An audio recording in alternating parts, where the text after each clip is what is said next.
Hey, this morning is our drama chapel. I would like to introduce to you the 2022 Salt and Light Drama Team. There we go.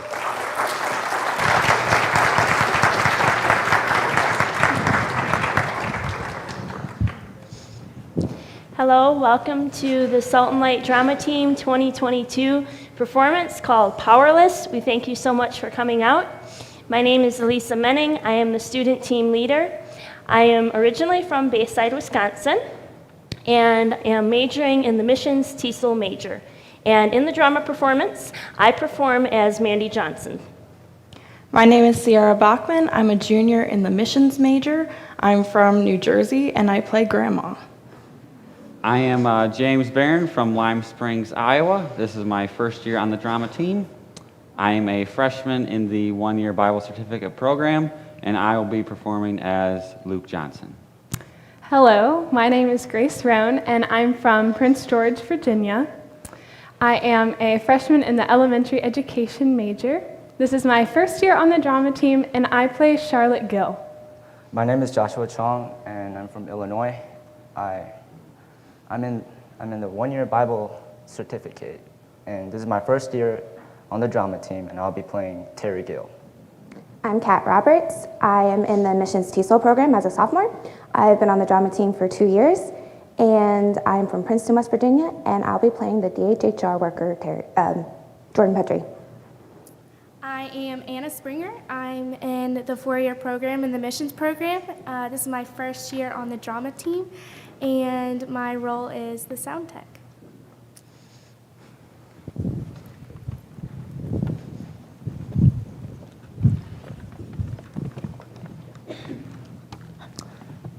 In the beginning of Powerless, Mandy meets Jordan, the social worker from the Department of Health and Human Resources, or DHHR, who has come to investigate their care of Mandy's 17-year-old sister, Charlotte. Charlotte lives with Luke, Mandy, and Grandma Gill, and is cared for because she has Williams syndrome, a developmental disorder that has her functioning on about a 6-year-old level. Charlotte is clever with locks, however, and despite multiple door locks, sometimes goes out of the house and wanders. When a neighbor reports to the DHHR about Charlotte outside at night, Jordan, an overworked caseworker, is assigned to investigate before she goes on her vacation. Mandy is distraught at this, fearing Charlotte will be taken away. Grandma Gill tries to lead her to trust God about the situation, but Mandy is struggling to rely on God because of some tragedy in the past. Social worker Jordan plans to return the next day to investigate further. Charlotte loves to watch a DVD of Pride and Prejudice, but becomes agitated when Luke and Mandy argue. When they leave the room, she leaves the house. Luke and Mandy go out to search for her, while Grandma Gill, who has weak lungs, stays home to watch for Charlotte and pray that Luke and Mandy find her.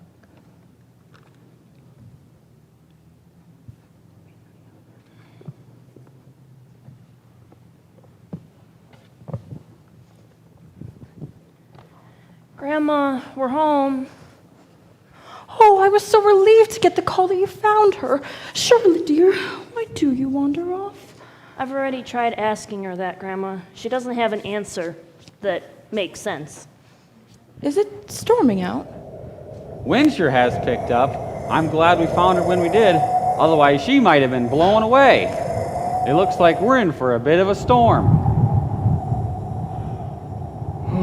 I guess I'd better get a little sleep before I head back to work. Do you want me to wake you when I get supper fixed? Nah, fix me a couple sandwiches and I'll eat on the way.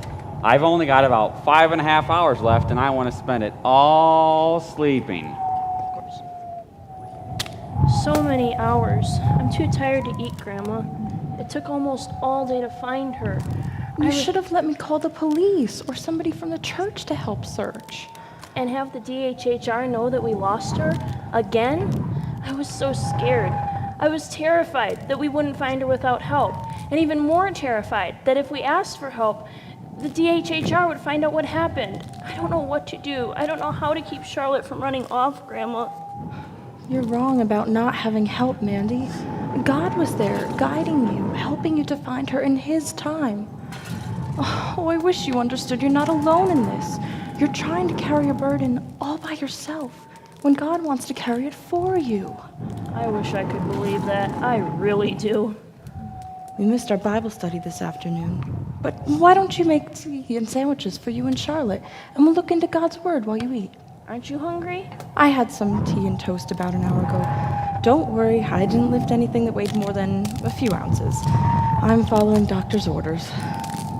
Okay, well that's good. I'll go to the kitchen and get some sandwiches. My goodness, the wind really has picked up. This is turning into quite a storm. I didn't hear anything this morning about a storm. Wish the weather service would get their act together. Strong winds and possible hail. Everyone should move immediately to an indoors location away from windows. There is a heavy storm moving across our listening area. The power's out. Maybe a fuse blew? I don't see any lights on anywhere.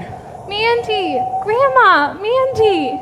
Shh, Charlotte, it's okay. We just lost power. It'll be back on pretty soon. What's lost power? Why is everything dark?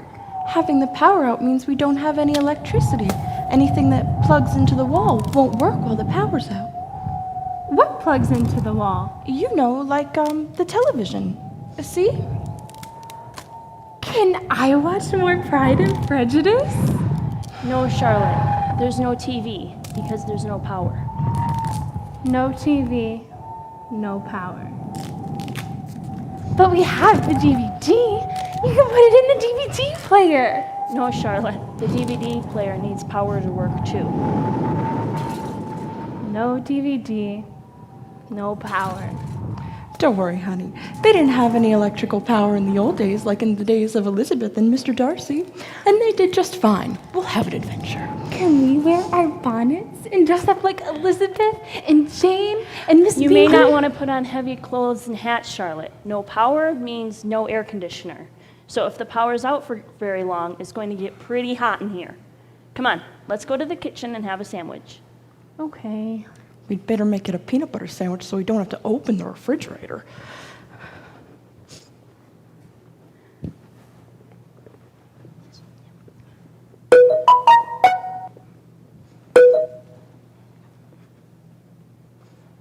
Hi, George.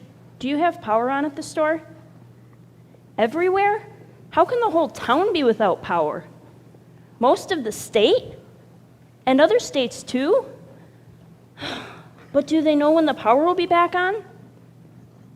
No, we can't live that long without electricity. We'll lose everything in the refrigerator and the freezer and... Oh, wait. Does this mean you're telling me not to come into work tomorrow? Yeah, I understand. Okay, I'll wait till I hear back from you. Bye. Ouch! Why'd you shut the power or lights off? And I nearly broke my toe. I stubbed it back there. And why'd you shut the air conditioner off? It's nearly 100 degrees in the bedroom and I can't sleep. The power's out. Great. Well, did you check the fuse box? Whole town's out. Did you call the power company to report it? Let me see your phone. The storm was worse than we thought, Luke. George called and told me that we won't have power for days, maybe even a couple weeks. The store's closed until who knows when, and so I won't be working or getting paid. And I'm pretty sure you won't either. How long has it been out? Almost 3 hours? I better call George and see what's going on at the store. It can't be that bad. You know George would have called every agency in the state. If he says it's going to be out for a while, it will be. I'll call Pete. Why? Just... Seems like the perfect time for our Bible study, doesn't it, Vandy? I'm sorry, Grandma. It just seems like everybody called to talk about the storm and the power outage and... Well, we can do it now. I don't feel much like it. When we don't feel like it is the best time to read God's Word. Yeah, but like, what's the point? We've got no power in the middle of a heat wave, and we're like all boiling in our own juices. The DHHR wants to take Charlotte, and she seems to be helping their case by just like running off. I don't have any work for the duration of the power outage, and I'm pretty sure Luke won't either. It seems like our lives go from like one tragedy to the next, and God doesn't do a thing about it. That's not so, Mandy. After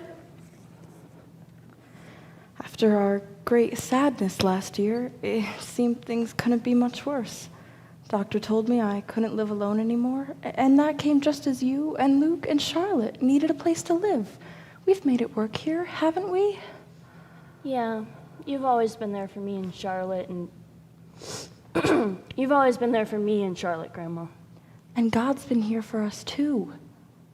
You did promise to study the Bible with me. Yeah, I know. Why don't we go out to the back porch and see if we can catch a breeze? If we leave the lantern in the kitchen, maybe we won't attract all the bugs. All right.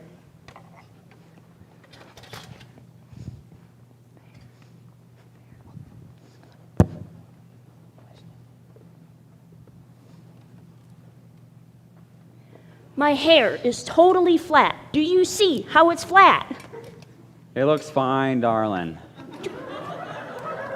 Why aren't you ready? What time's this lady supposed to get here? 1 o'clock. I told you that already. Why aren't you ready? I went to 6 different places getting groceries and gas. And yet, not a single cube of ice, the one thing we really need. I went to 5 different places looking for ice, and everybody was out. You should have gone for ice the first thing. What if I'd run out of gas while looking for ice? Oh, she's here.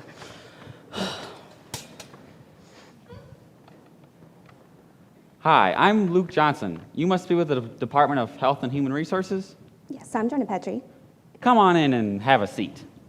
My wife was telling me that you were here to check on whether we're taking care of Charlotte properly. Because of the report that she was out wandering around in her pajamas at night. Well, as you can see, we take security here very seriously. And yet she still got out by herself. Well, if she got out of here by herself, here, why would it be any different in a foster home? We wouldn't place the child in a foster home. Because of her mental disabilities, we would place her in a facility with the resources to care for her special needs. And I'm quite certain that the security there is sufficient enough to keep her from getting out. Charlotte is not going to an institution. She belongs here with people who love her and do their best to care for her. Mr. Johnson, we are not unfeeling ogres. Of course, our first choice is to ensure that the child is cared for in her own home. However, we cannot oversee the endangerment of a minor. Charlotte. Her name is Charlotte. I beg your pardon? You keep calling her the minor or the child, but her name is Charlotte. She's my sister, and I love her with all my heart. I'm sure you do, but... No, you're not listening to us. One person makes a phone call about Charlotte being outside by herself, and you jump to the conclusion that my sister belongs in a mental institution? By that standard, any child who ran off by themselves out of their yard or in a store should immediately be ripped out of their home and sent to live with strangers. Yeah! Mr. and Mrs. Johnson, the DHHR is not basing this inquiry off a single phone call. Because of Charlotte's circumstances, we had to do an inquiry which included a background check on the two of you. It says that a child died while in your care a little over a year ago.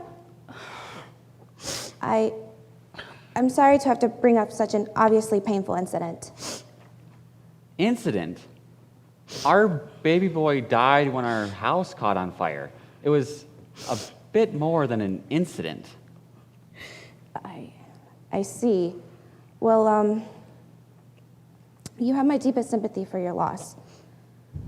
I just need to check Charlotte's living conditions and speak with any other members of the household. Charlotte and Grandma are in Charlotte's room. I'll bring you back.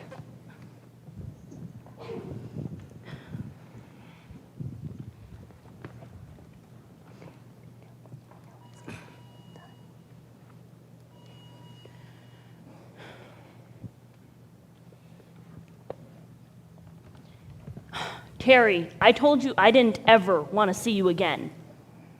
Mandy, please listen to me. There is nothing you can say that I want to hear. I've heard enough of your lies and excuses and empty promises to last a lifetime. A lot longer than Timmy's lifetime. I know I gave you lies and excuses and empty promises. I'm not defending myself, Mandy. I'm admitting my guilt. What I did that night was terrible, and I'm so sorry. Being sorry won't bring Timmy back. Get out. Please, Mandy, I don't have anywhere to go.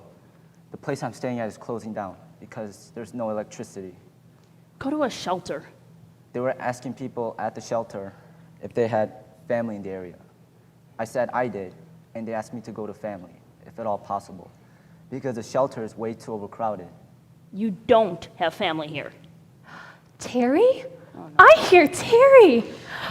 Terry, did you come to have a tea party with me and Grandma? You can be Mr. Bingley. Terry can't stay, Charlotte. He has to go find somewhere to live. Well, Terry can live here, just like he used to live with us. There's no place for him to sleep.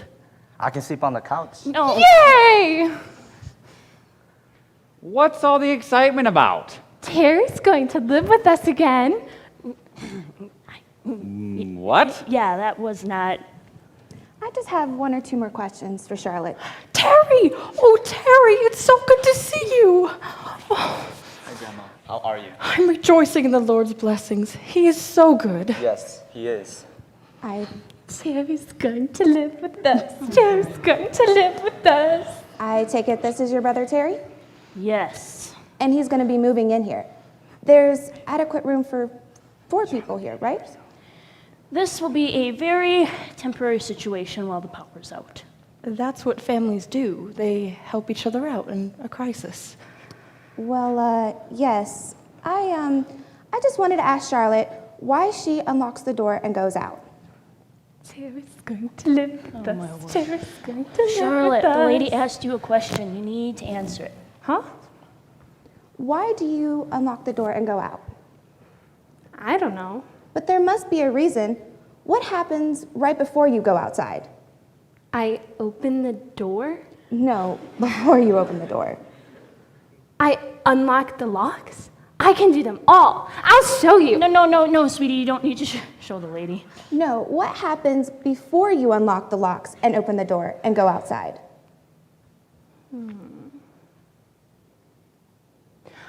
I don't know. Well, as I can see here, it seems that Charlotte is well cared for and there's adequate room for 4 people to live here. I'm not going to make any recommendation that she be removed from this household until I get back from my vacation. So, I will have a good vacation. Thank you, and have a good vacation. It's never been a better time to leave this area. Terry, or Luke, I can't have Terry staying here. I just can't. Make him leave. How am I supposed to do that with Charlotte hanging all over him? She'll have a meltdown if we make Terry leave. I just can't do this, okay? I know he's my brother. I can't do this.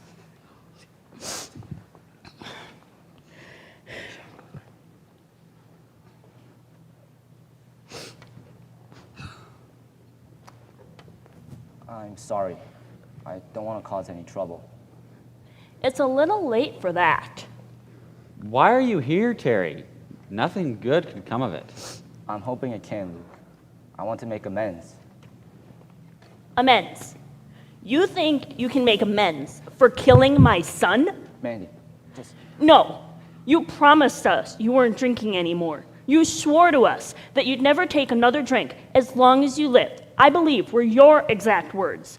And the moment Luke and I were both out of this house, you drank until you passed out when you were supposed to be watching out for my son. I'm guilty of everything you said, and even more. I'm an alcoholic, Mandy. I've been since I was 14 years old. And after what happened last year, I finally admitted it and went to get help. There's a safe house for abusers of drugs and alcohol. A Christian couple runs it.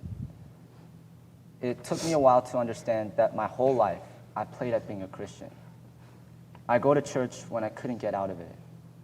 I do and say what everybody expected while I was at church when I never truly given myself to God. I never admitted before God that I was a slave to sin and that I was powerless to do anything but live selfishly and hurt everybody around me, my family most of all. I confessed my sin to God.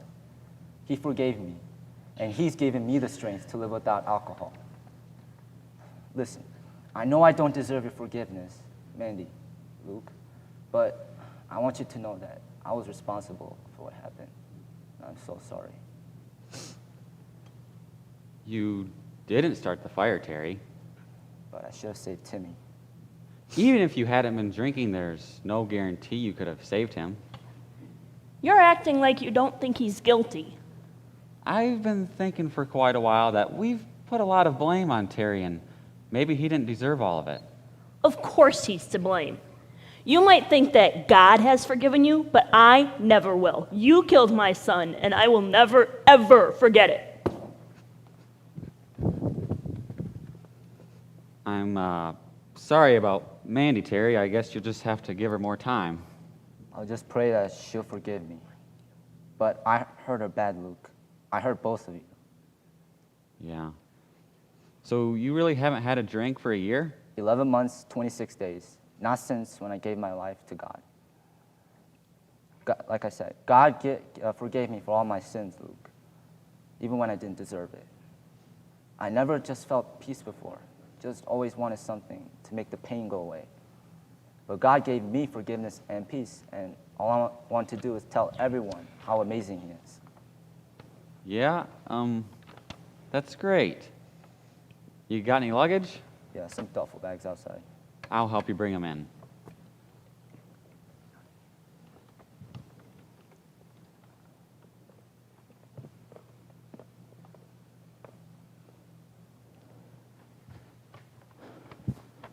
While the family continued to deal with the power outage, Mandy struggles with her resentment of Terry's presence and her beginning to see the changes in his life.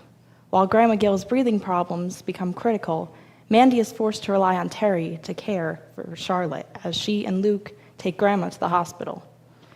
When she returns to find Charlotte safe and well, Terry being responsible, Mandy finally listens to her brother tell how he truly became a child of God, instead of a fake Christian.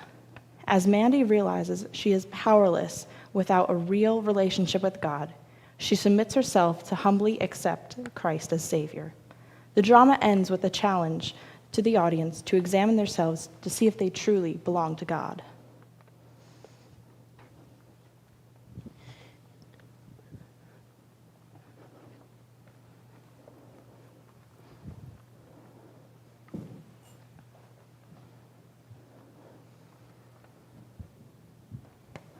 During our first semester preparation, it's not just learning the script. It's also practicing characterization, which is learning how each character thinks and feels and moves. For me, it was a lot of learning to portray somebody who is much older than me. Although I have medical issues, so I was able to relate to that a bit and just kind of take on that character. We also got to all do something called a character analysis, which is typing up a full thing about how each character is so we can truly embody them and learn how to take a character, put a character on, becoming them, and put one off. Because we also have to remember that we ourselves are also an individual, and though we are portraying character, that's not always who we are. One of the greatest blessings that I didn't expect to experience was realizing how personable and applicable the drama is to myself. And so my character, Mandy, is, I'm sure as you could tell, highly emotional, and let's just say she's not always super nice to the people around her. But mostly because she struggles with the death of her infant son and her brother coming back and losing her house and all of these different struggles. And while I can't relate to those in the specific way, like each of those individually, I would say that the biggest way that this was applicable to me was more of its grief aspect. And the fact that last semester I lost several people extremely close to me in my home church, one of them being an infant newborn who was born on my birthday and died the day afterwards. And so I also struggled with it because I wasn't able to go home for the funerals. So it was like I was just very distant from my home church, and it was a big source of discouragement for me. But this drama really reminded me that although the drama itself is fictional, the storyline was made up and written, that the God and the principles of his character are exactly the same. And so while I can leave this behind and say that's I'm getting this for credit, like all that, I can realize that the God that I am speaking of is not able to be put off or ignored. And so just realizing that the same way that Mandy could deal with her grief and relying upon God and realizing that he was her strength and fortress, I learned to do the same. And so I would say that's one of the biggest blessings that Drama Team has been to me. So being in the 21st century, we obviously do not walk everywhere. We have modern modes of transportation. And that was my job over the year and semester. I was in charge of getting the van ready for all of us to pack stuff up in and take for our trip. So I would get the keys from Mrs. Gilling, get it ready, clean it out, do the pre-trip inspection, back it up to Bucama Hall. Everybody would show up, we'd load it up, have a specific way to do that to do it efficiently and get everything to fit. And then our trip to the church where we are going to be performing the ministry. We go over what we could have done better from our previous ministry, how to improve. We go over scenes that were a little rough the time before, just go over lines, have a time of prayer before we embark on our ministry. And then on the way back to the college, it's just a good time of fellowship and conversations. We do a ministry report on how we felt it went, what could have went better, what to improve on next time. And it's just a great time of fellowship and working together. Once we return to the college, everybody helps to unload the van and put everything back where it's supposed to be. Just from this, I've seen how much better we all work together as a team, and how much more efficiently stuff gets done when people work together. And it reminds me how Christ has commanded us to not be hermits, but to work together as a church and be unified as one to grow the kingdom of God. So a very important part of Drama Team is unity. And the start of last year, we would eat meals together, we would just run our lines together and just get to know each other and build the team unity. And over the last year, these lovely people have become some of my really good friends, and without the Drama Team, I would have never gotten this experience.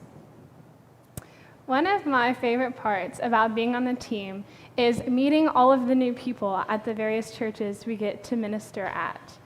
It's a really good opportunity to hear about other people's stories, where they came from, how God has worked in their lives, and the things that they're doing. I have been tremendously blessed by being able to talk to people, because when we go to minister, before we start, we will greet the people, and then after, we will talk with them again.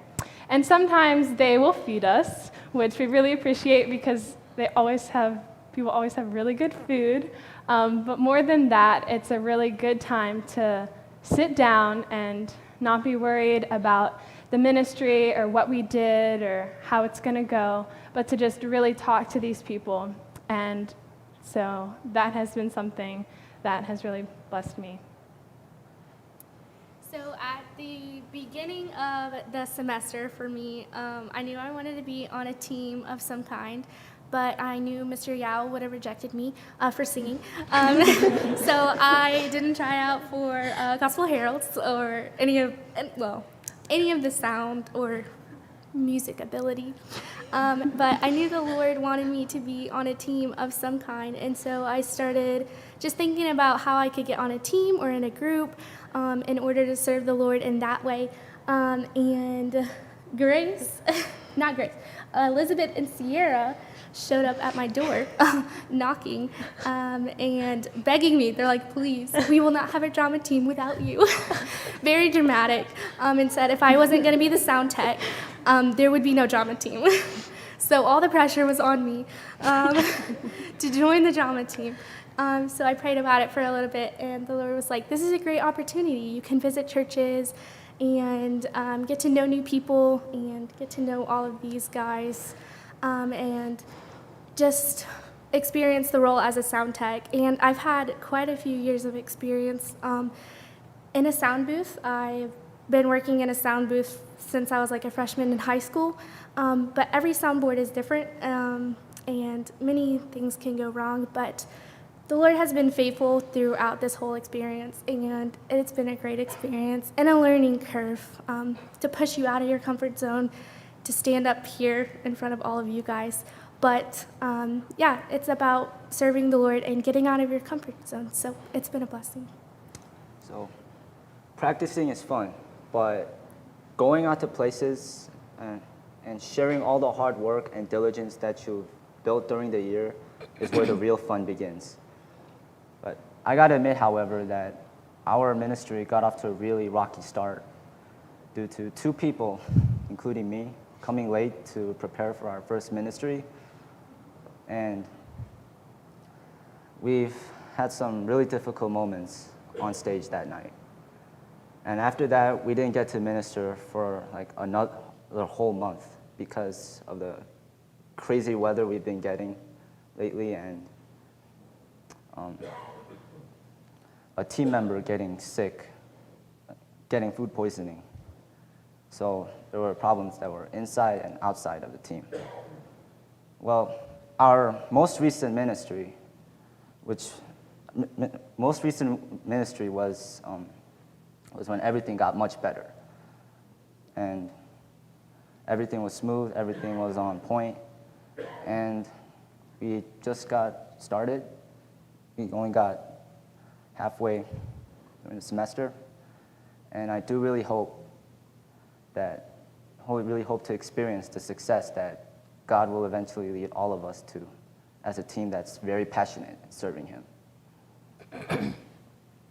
So since you've heard all of our personal testimonies, I can promise you that whoever joins drama team will not have the same joys or disappointments or experiences, but I can promise you that God will bless you as He sees fit in your life. So, has anybody ever called you a drama queen or king? Well, how would you like to continue with that amazing part of your personality, but get a credit for it? I mean, come on, like what's better? Like nothing, okay? So I would encourage you to try out for drama team next year. Fall semester, the very first week when we get back, I would definitely encourage you to go and try out. Like, as you can see, all of our characters have different personalities, and you get to serve Jesus. I mean, like, what is better than getting to experience closer friendships and serve Jesus? And I mean, it's not the most important thing, but, you know, great food and that kind of thing. So, I mean, there's no negatives to it. So I would definitely encourage you to pray about it and consider it. And thank you for having us minister to you today. Dr. A?